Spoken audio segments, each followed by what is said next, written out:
Malawi Today.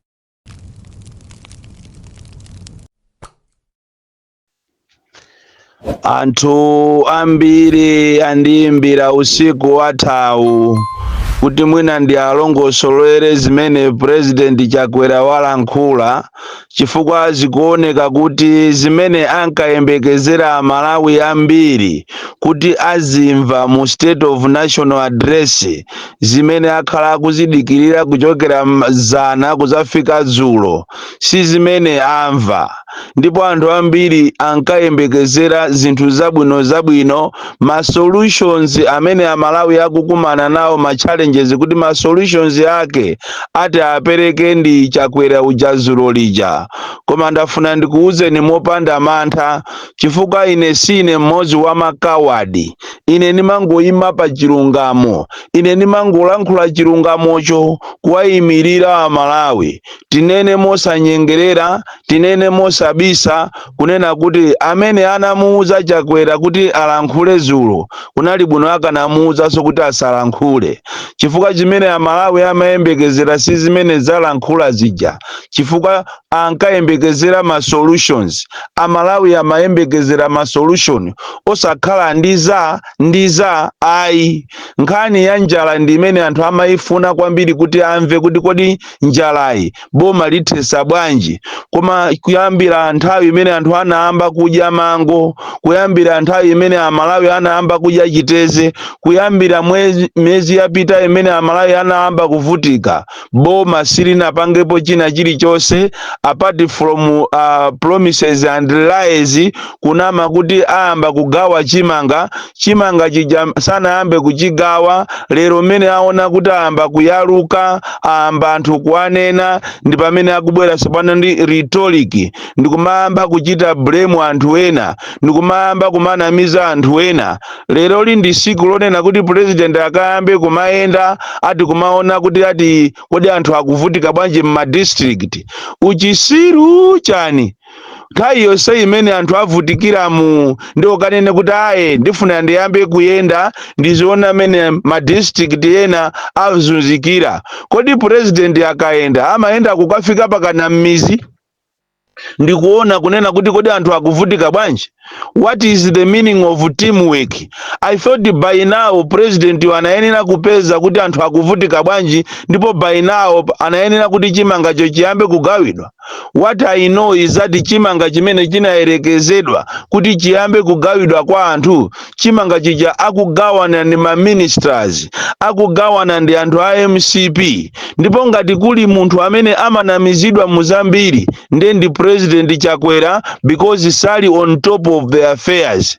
Ine palibe chanzeru chimene ndachimvamo, ndipo kunali bwinonso ndikati ndizingogona. Komanso amene mmamamowa kunali bwino kungolezera osamvapo china chilichonse, because ngati ine ndamvapo china chake chanzeru chokuti apapa ndiye kuti munthu yakuchita improve Chakwerayi ndiye ndi chizungutu. Pano ndiye akuching'amba bwino kwambiri chomachita kumanyambitira milomo. Chizungu ndi chimene ndamva ine ndikusinthaso kwa chichewa, kuti kachichewa chakalekale chinali cha chewa cha lilongwe cha nkhalidwe yache la chewa koma wasinthako pang'ono Amalawi ino ayamba kumva pang'ono chichewa.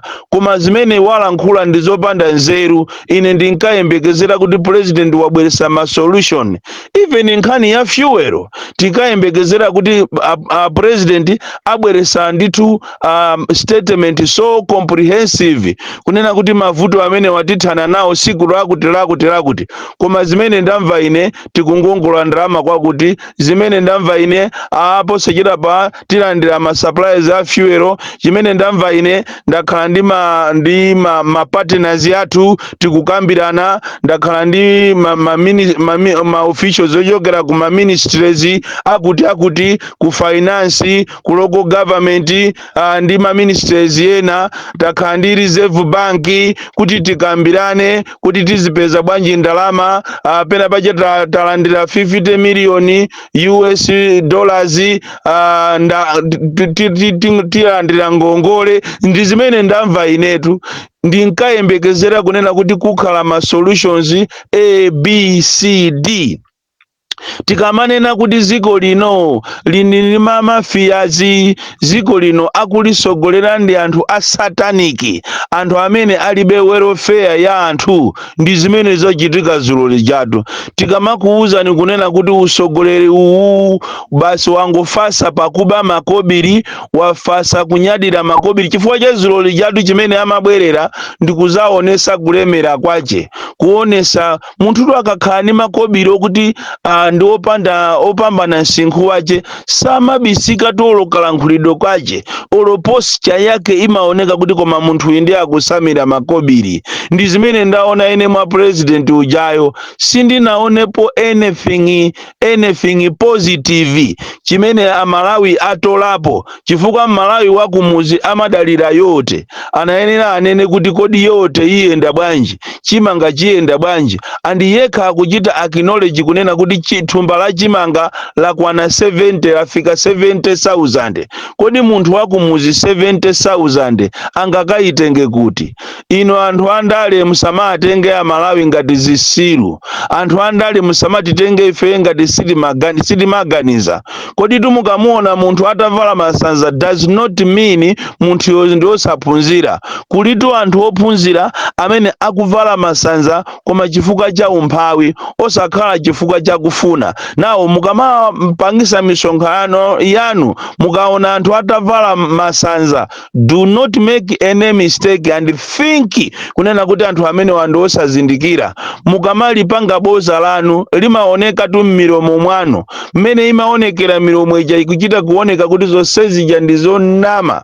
Andi kuyenda kumene akunena kuti tinayenda ku Southern Region, tayendanso mu Central Region muno, tandiuzeni ino amalawi, ndi pati President Chakwera olo vice wake Michael Owusi ayenda ndikukachita ndikukalankhula kapena address nkhani za njala apart from campaign, chifukwa tu MCP chimene ikupanga ndi president wache ayamba kale ali ndi ere campaign, ngakhale abungwe la meki sanasegulire campaign iyo, ayamba iwo kale campaign yawo. Choncho nimafuna ndikupempheni inu andale, do not take Malawians as fools or kapena for fools, do not take us as zisilu.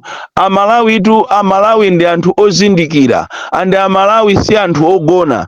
Ngakhale olo munthu wakumuzi pakali panopa amene mmamutenga ngati ndi bulutuyo ndi oganiza kwambiri kuposaso anthu amene ali ndi madegree. Kodi tikupita ku sukulu kukatenga ku degree is not a platform yomapangira zinthu zopusa kapena yoonesa ngati ndi ozindikira. M'Malawi muno anthu ndi ozindikira ngakhale akumuzi. Andi kubwera kwa Facebook anthu ambiri amaziziwa zinthu kwambiri kuposaso kale. Malawi walero si Malawi wazana. Choncho inu andale musamatipusise, dzulo lija linali boza lokaloka, boza after another, boza after another.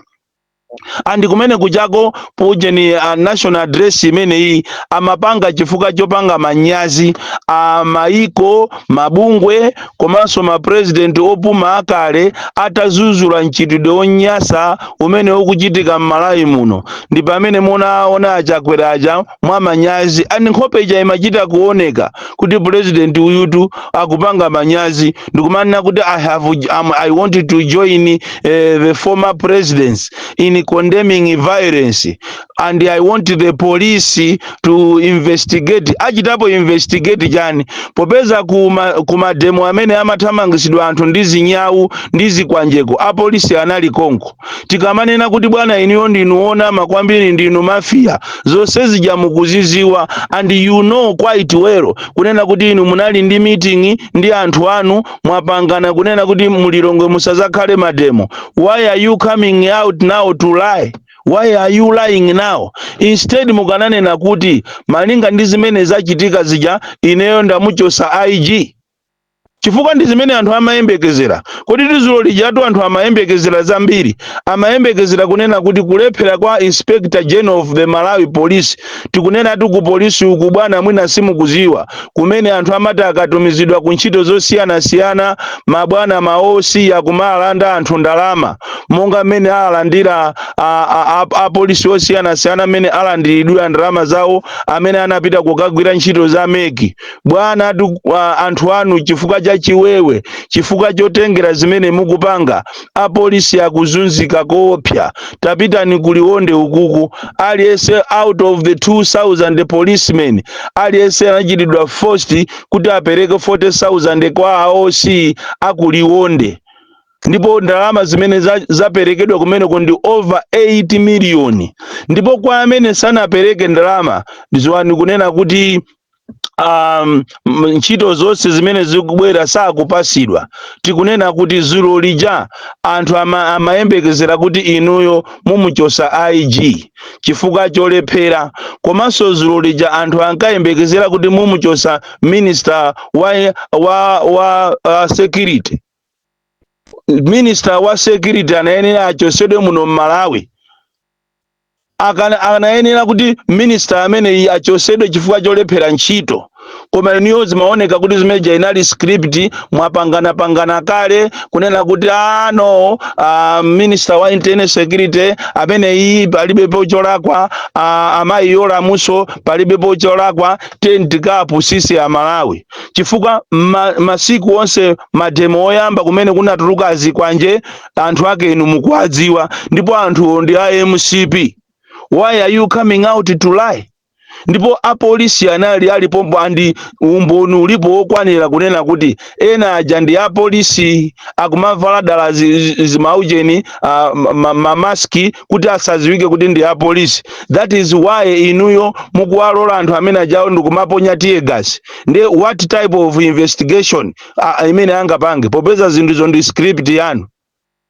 Investigation imene mukufuna kuti ichitikeyo ndi yachani? Ndi manyazi. Muzikhala ndi manyazi bwana. Mukamanama muziziwa kuti anthu ena so amaganiza kwambiri chifukwa ena ifeyo tinaphunzirapo psychology. Tili kuphunzisi tinaphunzirapo psychology, and don't take us as people who doesn't think. Zosezi ni manyazi. So minister wa internal security komanso IG inspector general anayenera kuchoka ntchito yawo. Koma izi ndi mafilimu, tikudziwa kuti ni mafilimu mwapangana kale kunena kuti whether one likes it or not ku Central Region kusazapezeke mademo. And apapa zochita blame other politicians. It's just it shows kunena kuti iniyo simaganiza. Why are you accusing other political leaders? Yet amene mukupanga zolakwika ndi iniyo Malawi munomo. So musamata isi ya Malawi nthawi. Musamata isi ya Malawi nthawi. Zimene zijazo ndi filimu yanu imene mwakhala mukupangana kuti mukalankhule ngati mukuchita condemn violence, yeti mukudziwa anyamata amene munaayika dala ajawo akwansundwe ndiye na ochokera kunchesi munaayika dala kuti azionekera nkhope ya kuti anthu akamaona aziona kuti anthu awadi ndi anthu a Malawi amene yangokwiya, yeti anthu ndi a police. So kwa ineyo mukamandifusa Malawi kumandiyimbira mafoni kumanena kuti kodi mwayiona bwanji state of national address zimene walankhula president zulo, ndikuwuzani kuti amene ajawo ni manyaka. Ndipo tinkayembekezera kunena kuti zimene akunena kunena kuti anthu akudandaula za electoral commission, timaona ngati president amene walankhula kunena kuti aliyense ali ndi ufulu waje wovota, tinkaona ngati ineyo ndimaona ngati anena kuti because of that ine ndikuchita declare kunena kuti zonse zimene zapangika zindi null and void tiyambireso. Because kuli phase 1 imene anthu sanalembese, phase 2 imene anthu sanalembese, imene yakulembesa iyi ndi phase 3 chifukwa ndi ikuchita target madera akwanu. Ndiye pamene popo anthu akasankha bwa right to vote imene mmanena ija ili patipo, popeza anthu mwaphera kale ufulu wanu. System kapena process yonse yazisankho sinaende bwino from phase 1 kuzafika phase 2, and mukamanena kuti ndi right, bwanji simunazuzule anthu anu ma ministers akupita kumakagula anthu, kumakagula chanzika, kumakagula chakumeki chijayo, bwanji simunazuzule. And it is you and it is on record kuti munapita kunchisi zimene ziwanena ndi secretary general wanu amachita kunena kuti president akufuna muzaonese chanzika, president akufuna muzamuonese chovotera. nanga tizili zisankho zeni za genuine zimenezo simuna zichite kondemu bwanji mumangoziyang'ana zimene zijazo tinkayembekezera kuti zilolija mulamula iniyo ngati president kuti pakali panopa zonse zimene za meki process yonse ya meki ndi null and void andi mwapereka kale mauthenga kumadera ena ngati kumangoji mwayikako kumene kumasupanala kuti anthu asamalembese mokwanira koma kwanu ukuku kujeni ku Central Region ndi kumene mwayikako zinthu zokwanira andi nyengo imene imalembesa anthu phase 1 ndi phase 2 inali nyengo yosowa mafuta ku Southern Region, Eastern Region ndi madera ena onse amene anachitidwa targeted phase 1 and phase 2 kumene ku anthu sanalembese. So why are you not going back? Why are you not nullifying everything kuti anthu ayambireso kulembesa kawiri chifukwa chisankho ichi si chisankho ndiye tiona popeza mukunena kuti mwalamula apolisi kuti afufuze tikukonza mademo ena mulilongo mwemu tikonze mademo mulilongo mabungwe nonse tiyeni tikonze mademo zipani zonse tiyeni tikonze mademo tione ngati azikwanjaja satulukanso. Lero kujeni ku State House kwabwera anthu ma Israeli akuchitisa training anthu a polisi. Kodi a polisi angamachitire training kujeni ku State House munamba mwazimva kutiko. Kodi kukanjeza kapena kuntakataka kuja kwa chani kuzala nyama kuja lero kwa sintha zikusonyeza kuti pali zina zake zimene mukukonzekera zoopsa. That is why a polisi akuchita training kumakiyu kujako ku State House. Anthu akuyimba kuchokera mkati momo kumatiuza kunena kuti kwayamba tu training ya polisi. Kaya mukuchita training ma hitmen kaya malinga ndi program yanu yobera zisankho. Bon Kalindo, the DC, mwana uopsha kwambiri, the most deadly and dangerous child from Njeza Village, T.A. Mabuka, Box 76, Mulanje, Malawi, Southern Africa.